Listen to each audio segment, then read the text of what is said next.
Hi, everyone. Welcome to the Living with PNH podcast. I'm Lee Clark, Director of Patient Services. This podcast is being brought to you by an educational grant from Novartis. The information you're about to hear is for informational purposes only and may not be considered legal advice. Each individual's circumstances vary, and you should consult with an attorney about your specific circumstances. Today, we're going to be talking about the Americans with Disabilities Act with attorney Christopher Mills. Hi, Chris. Thanks for joining us today. Hi, Lee. Thanks for having me. Thank you so much. What is the American with Disabilities Act, or most commonly known as ADA? So the ADA is, like you said, the Americans with Disabilities Act of 1990. It's a federal law, and it was amended in 2008 to provide some expanded rights for individuals with disabilities. And the ADA covers a lot of things like education and building access, et cetera. But I think we're just going to talk about the employment aspects of it today. Chris, who qualifies for ADA? So there is an employer requirement and an employee requirement. So the employer has to have 15 employees to be covered. And also all state and federal and local governments are covered by the ADA. For the employee, the test is you must be a qualified person with a disability. So this is not a concrete test, where you just sort of check the box. We have to examine whether you're a qualified person and whether you have a disability. To determine whether you have a disability, the most common test is, do you have a physical or mental impairment that substantially limits one or more major life activities? So again, not a concrete test, but the key terms are substantially limits and major life activity. And substantially limits means something, serious, but less than severe or prevented, meaning you don't have to be completely prevented from doing something or severely prevented, just, but substantially. And it is intended to be construed broadly, but not every impairment is a disability under the ADA. In terms of major life activities, this is pretty broad. So the law calls out things like caring for yourself, seeing, hearing, eating, sleeping, speaking, breathing, and the law was amended, like I said, in 2008 to include even more things like bodily functions, which could include maybe like your immune system and cell growth. So, for people with PNH, I think it's especially, something more than just a mild case of it. I think there's strong arguments that they would be substantially limited in some major life activity. But going back to the first part of this, we also talked about being qualified. So no matter what, you still have to be able to do the job, and you have to have the education, experience, skill, et cetera, necessary to do the job, um, either with or without what we call a reasonable accommodation.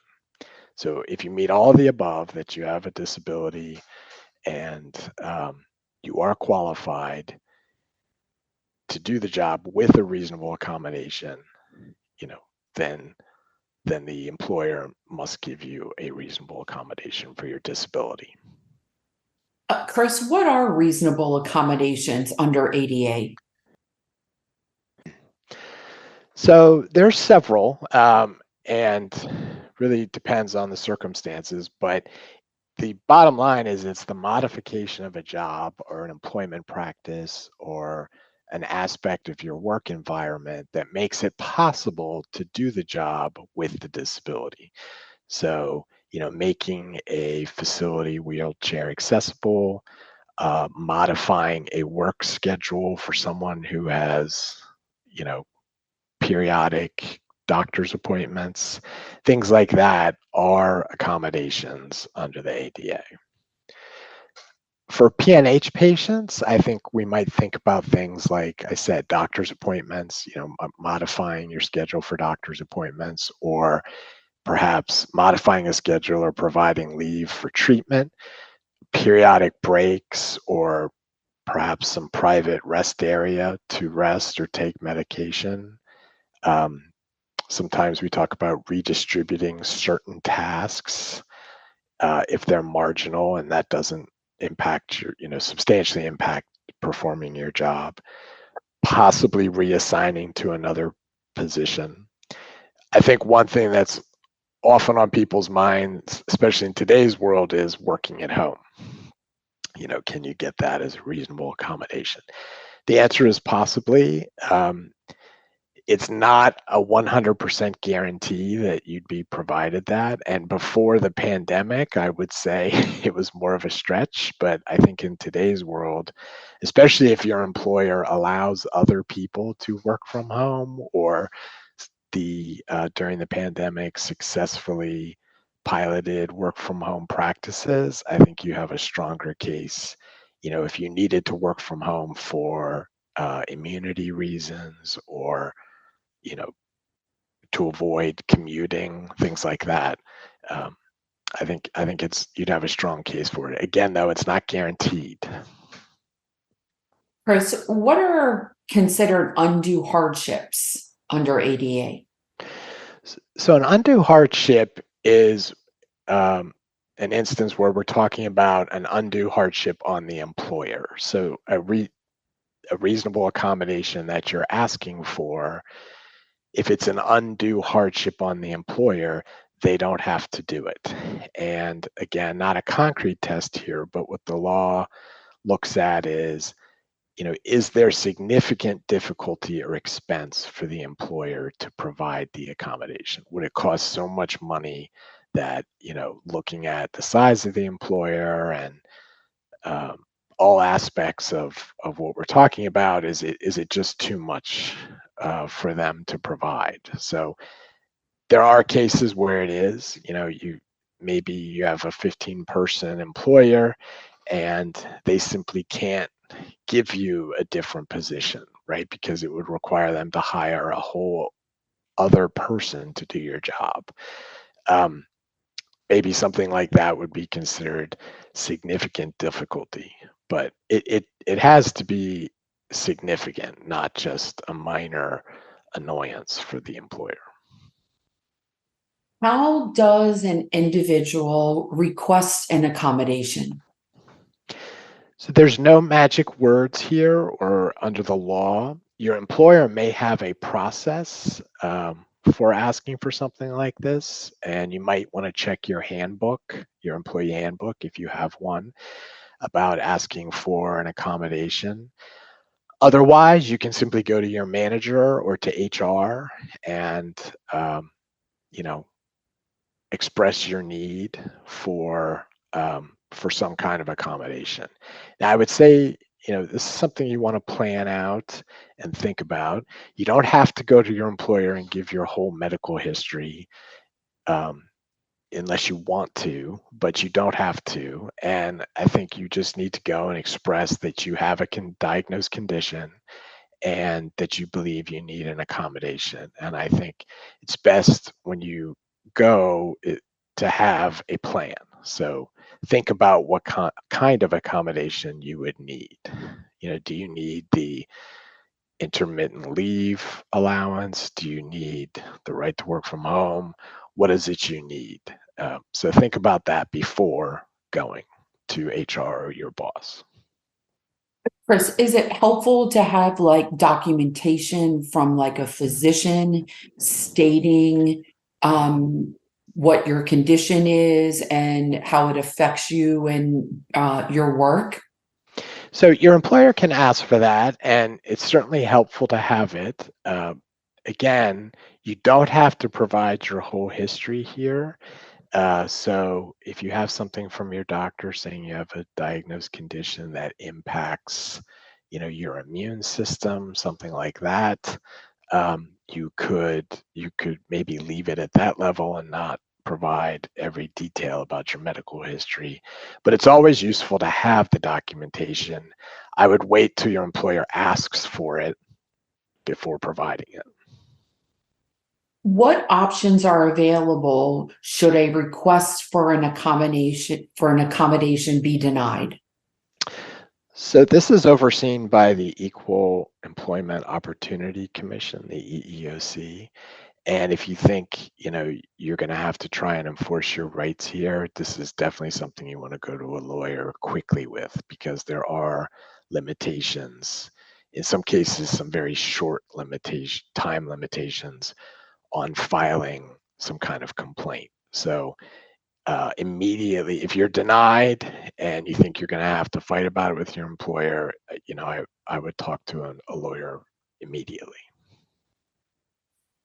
What else should PNH patients know about ADA? So a couple things. I think, just like we talked about, employer may actually request documentation, because I think, as everyone listening knows, PNH may not be obvious to everyone else, in terms of symptoms and impact, right? It may be something that you're experiencing fatigue and immune issues, but that's not observable to others. So sometimes you get employer pushback, and you just want to be prepared to talk about that and provide the documentation you need to provide to your employer. Again, if they ask for it, and you don't have to provide excruciating detail. I would also mention changing jobs. So sometimes people need to look for new jobs or change jobs, or they want to change jobs, but they are getting an accommodation from their employer.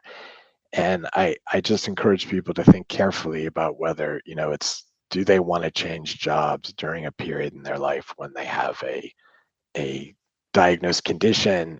And if their employer is being reasonable about it, that's a valuable thing, right? So if you're changing jobs or considering it, think about that. Also, if you're changing jobs and you're applying for a new job with a medical condition, you want to think about what you do and don't have to disclose during that process. And there's a lot of details to that, so I'm not going to talk about them here, but there's a good resource online. The EEOC has a guide called Cancer in the Workplace and the ADA, and a lot of the questions and answers in there would apply to bone marrow failure diseases, I think, as well. Thank you so much, Chris, for sharing your time and your expertise with all of us today. If you'd like to learn more about ADA, please visit our website, www.aamds.org. Under the Education tab, you will find a recorded webinar about ADA along with downloadable print information. While you're on our website, please check out the PNH Toolkit. This toolkit was designed to help you learn more about PNH and managing your healthcare. Please remember, the information provided in this podcast was for informational purposes only and may not be considered legal advice. Each individual's circumstances vary, and you should consult with an attorney about your specific circumstances. Thank you for listening.